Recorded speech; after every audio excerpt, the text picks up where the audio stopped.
Irmãos e irmãs, vamos a mais um momento da liturgia da palavra que eu transmito sempre nos meus endereços, nas minhas mídias digitais. @Paulo Roberto Maciel, Maciel 7919. @Paulo Roberto Maciel 6 barra. Blog repórterpaulomaciel.blogspot.com. Neste vídeo, a liturgia referente ao dia 4 de setembro de 2026, sexta-feira, 22ª semana do tempo comum, no ano litúrgico A. A cor dos paramentos litúrgicos é verde, no rito temos a missa escolha.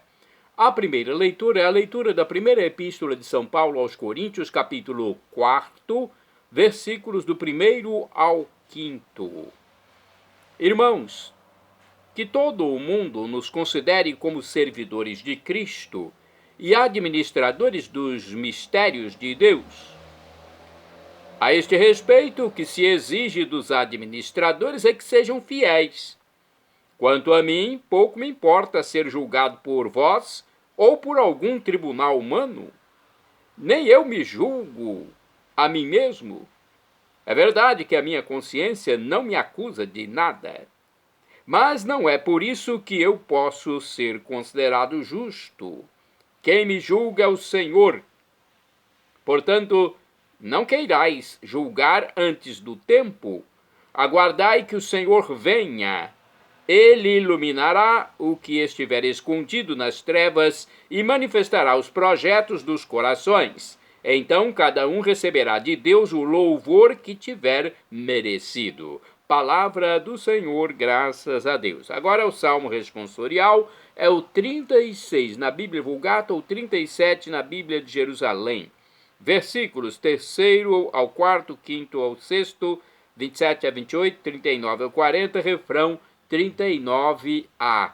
A salvação de quem é justo vem de Deus. Repitamos. A salvação de quem é justo vem de Deus. Confia no Senhor e faze o bem, e sobre a terra habitarás em segurança. Coloca no Senhor tua alegria, e Ele dará o que pedir teu coração. A salvação de quem é justo vem de Deus. Deixa aos cuidados do Senhor o teu destino. Confia nele, com certeza Ele agirá. Fará brilhar tua inocência como a luz, e o teu direito como o sol do meio-dia. A salvação de quem é justo vem de Deus. Afasta-te do mal e faz o bem, e terás tua morada para sempre, porque o Senhor Deus ama a justiça, e jamais ele abandona os seus amigos. A salvação de quem é justo vem de Deus. A salvação dos piedosos vem de Deus. Ele os protege nos momentos de aflição. O Senhor lhes dá ajuda e os liberta. Defende-os e protege-os contra os ímpios e os guarda porque nele confiaram. A salvação de quem é justo vem de Deus. Repitamos. A salvação de quem é justo vem de Deus. Vamos agora ao Evangelho. Vamos aclamar, saudar o Evangelho e depois proclamá-lo. O Evangelho de hoje é o escrito por São Lucas, capítulo 5, versículos do 33 ao 39. Aleluia, aleluia, aleluia, aleluia, aleluia, aleluia, aleluia, aleluia. Eu sou a luz do mundo, aquele que me segue não caminha entre as trevas, mas terá a luz da vida. Aleluia, aleluia, aleluia, aleluia, aleluia, aleluia, aleluia, aleluia. O Senhor esteja convosco, Ele está no meio de nós. Proclamação do Evangelho de Jesus Cristo segundo São Lucas. Glória a vós, Senhor. Pelo sinal da Santa Cruz, purificai, Senhor, minha mente, meus lábios e meu coração, para acolher vossa palavra e que ela produza bons frutos na minha vida. Naquele tempo, os fariseus e os mestres da lei disseram a Jesus: os discípulos de João e também os discípulos dos fariseus jejuam com frequência e fazem orações, mas os teus discípulos comem e bebem. Jesus, porém, lhes disse: Os convidados de um casamento podem fazer jejum enquanto o noivo está com eles, mas dias virão em que o noivo será tirado do meio deles. Então, naqueles dias, eles jejuarão. Jesus contou-lhes ainda uma parábola. Ninguém tira retalho de roupa nova para fazer remendo em roupa velha, senão vai rasgar a roupa nova, e o retalho novo não combinará com a roupa velha. Ninguém coloca vinho novo em odres velhos, porque senão o vinho novo arrebenta os odres velhos e se derrama, e os odres se perdem. Vinho novo deve ser colocado em odres novos. E ninguém, depois de beber o vinho velho, deseja vinho novo, porque, diz, o vinho é melhor. Palavra da salvação, glória a vós, Senhor. Vamos à reflexão, à exegese do livro Pão Nosso de Cada Dia. Jejum. O jejum, de vez em quando eu faço, é um dos 3 pilares do mundo, não só. É um dos fundamentos da religião do mundo, mas ainda é o exercício que o cristão tem ao seu alcance para exercitar-se na vida cristã, na vivência do Evangelho, no seguimento de Jesus. A passagem do homem velho ao homem novo muitas vezes exige violência, ou pelo menos disciplina, renúncia, escolha. O jejum é uma escolha e uma escola. Durante o ministério público, Jesus e os discípulos não jejuam. Por que será que não jejuam? É a pergunta que intriga os discípulos de João, o austero pregador do deserto, e os discípulos dos fariseus, os rígidos cumpridores da lei, e as pessoas religiosas em geral. Os discípulos de João jejuam porque para eles a vida é espera do futuro. Os fariseus porque para eles a vida está na observância do passado. Para as almas religiosas, o presente, esse vale de lágrimas, é sempre jejum. E a vida está no passado ou no futuro, desejo que será. A resposta de Jesus é essencial para responder aos questionamentos dos fariseus. O esposo está com eles. O esposo é Jesus. Com Jesus acabou o jejum e começou a festa do casamento. Não é à toa que no Evangelho de João há justamente o começo com Jesus numa festa de casamento, transformando água em vinho, de modo que o noivo possa servir, por último, o melhor vinho.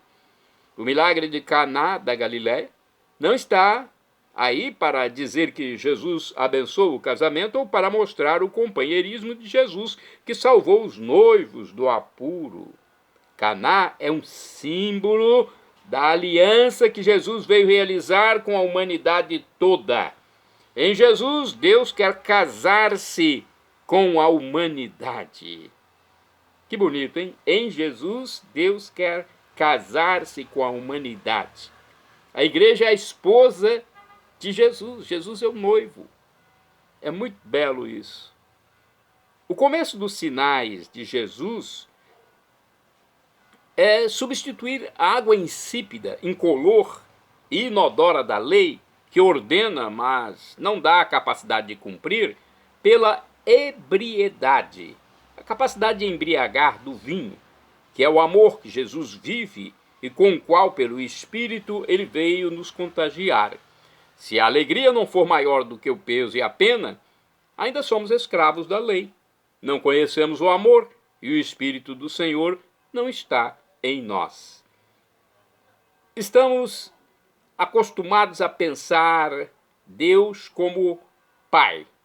Mas Deus é também esposo, amor livre, que, se correspondido, nos torna semelhantes a Ele, seus parceiros.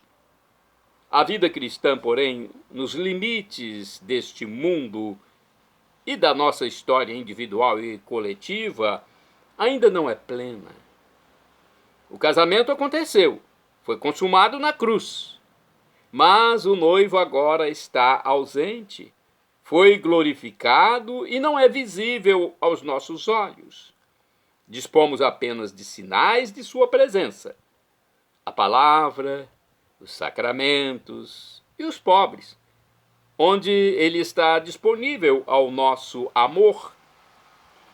Neste intervalo entre a sua glória e a nossa entrada na glória, é-nos dado saciar o jejum de sua presença no encontro com sua presença crucificada e ressuscitada, onde ele está conosco até o fim dos tempos. Só então entraremos com ele para as núpcias definitivas e tomaremos parte num banquete sem fim, na sua perfeita e plena alegria. O jejum que ele espera de nós não é só nossa privação, mas também o nosso dom: dividir o pão com o faminto, acolher o desabrigado, vestir o nu, quebrar as cadeias que aprisionam os mutilados dessa luta pela vida, que é a história da humanidade, desfazer todo o jugo. Assim, encontrando hoje o irmão desumanizado, vamos encontrar depois o esposo, Jesus, que se fez homem, que se fez o menor e mais apagado, o último e servo de todos, conforme Mateus 25, versículo 40. Olha que reflexão bonita. Temos mais reflexão aqui no livro Dia a Dia com o Evangelho.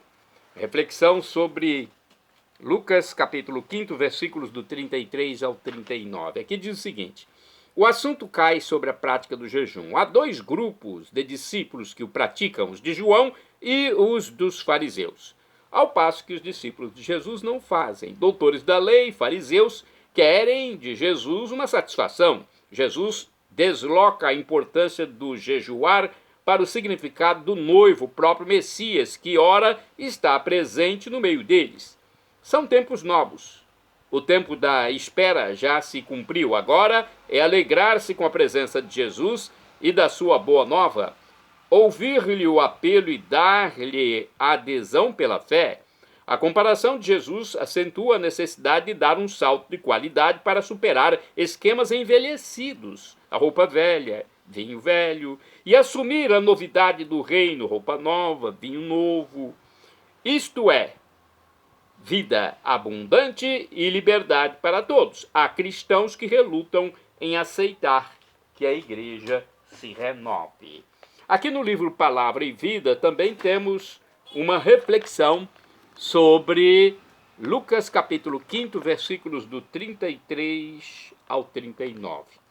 É surpreendente a última frase de Jesus. Diz que ninguém que prove do vinho velho quererá o vinho novo. E é preocupante, porque isso significa que existe gente que pode ficar agarrada ao passado. Agrada-lhes tanto o vinho velho que não sabem apreciar as qualidades do vinho novo, jovem, um pouco revolucionário, do sabor mutante, com muitas arestas. O reino de Deus traz toda essa novidade consigo, está crescendo agora, está em seus momentos iniciais. O primeiro toque pode despistar um pouco, mas é um vinho encorpado. Deus, nosso Deus, o Deus de Jesus, nos espera sempre com o vinho novo. E agora vamos aos santos do dia. 4 de setembro é dia de São Moisés, profeta, patriarca, profeta. Retirou o povo hebreu do cativeiro do Egito e recebeu de Deus as tábuas da lei contendo os 10 mandamentos. Conduziu o povo até a terra prometida, mas morreu antes de lá entrar, deixando Josué como discípulo e condutor de Israel. 12 curiosidades sobre São Moisés, segundo o site A12 da TV Rede Século XXI. Primeiro, quando bebê, Moisés foi achado num cesto dentro de um rio. Para impedir que os hebreus que eram escravos do Egito se multiplicassem, um faraó decretou que fosse morto todo recém-nascido. Com medo, a mãe de Moisés o colocou num cesto e o depositou no rio Nilo, com a esperança de que ele não fosse morto pelos egípcios, mas ele foi encontrado justamente pela filha do faraó. Segundo, Moisés foi adotado. A irmã de Moisés acompanhou o cesto pelo rio, acompanhou de fora do rio, mas observando. Quando a filha do faraó o encontrou, ela rapidamente se aproximou e perguntou se gostaria que encontrasse alguém para amamentá-lo.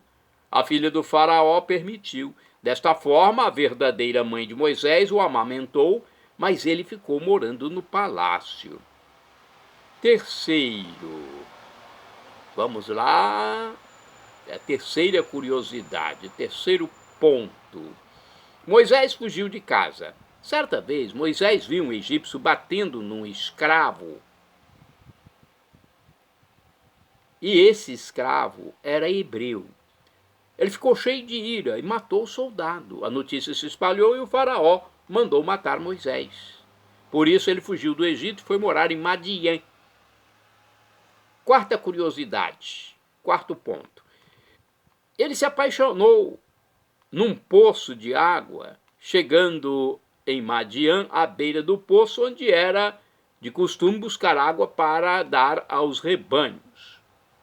Moisés viu duas mulheres sendo atacadas por pastores. Imediatamente se aproximou e expulsou os pastores. Ali ele conheceu Séfora, filha de Jetro, que por gratidão acolheu Moisés em sua casa. Moisés se tornou, é o quinto ponto, a quinta curiosidade, se tornou pastor de ovelhas após casar-se com Séfora. Moisés passou a trabalhar para o seu sogro Jetro, cuidando de seus rebanhos. Sexto ponto, sexta curiosidade. Moisés era gago. Gago ou tinha algum problema para se expressar bem. Quando Moisés recebeu o chamado de Deus para libertar o povo da escravidão, disse a Deus que não poderia ser ele, afinal tinha problemas na fala. Muitos, por tradição, dizem que o problema era de gagueira. Eu não creio muito nisso. Pode ser um problema na fala, mas não gagueira mesmo, né? Ele conversava diretamente com Deus, é o sétimo ponto, a sétima curiosidade. Conversava com Deus numa montanha. Um dia em que Moisés pastoreava as ovelhas, chegou até o monte Horebe. Ali, um anjo apareceu no meio de uma sarça ardente e logo Deus começou a falar diretamente com Moisés, e isso se repetiu por várias vezes. Oitavo ponto, ele abriu o Mar Vermelho, depois que os hebreus foram embora do Egito. O faraó se arrependeu no momento da libertação de seus escravos e foi, juntamente com 600 carros do seu exército, atrás do povo, e nisso os hebreus se depararam com o mar. Moisés colocou o cajado na água e o mar se abriu. Que coisa bonita, hein? Olha, não temos mais como falar de todos os pontos, porque nosso tempo aqui é escasso. Vamos falar de outros santos. Além de Moisés, temos São Bonifácio I. Bonifácio I foi papa e é santo do dia 4 de setembro. São Marcelo de Chalon, mártir, é santo do dia 4 de setembro. Santa Ida da Saxônia é santa do dia 4 de setembro. Santa Irmengarda é do dia 4 de setembro. Santa Rosália, virgem, é do dia 4 de setembro. Temos ainda do dia 4 de setembro a Beata Catarina Matei e a Beata Maria de Santa Cecília Romana. E outros santos e beatos. Shalom Adonai é uma expressão hebraica que significa paz de Deus, é o que eu desejo para todos vocês. Que Deus abençoe a você que me acompanha, e se você ainda não é convertido, converta-se para vivermos a vida eterna no infinito.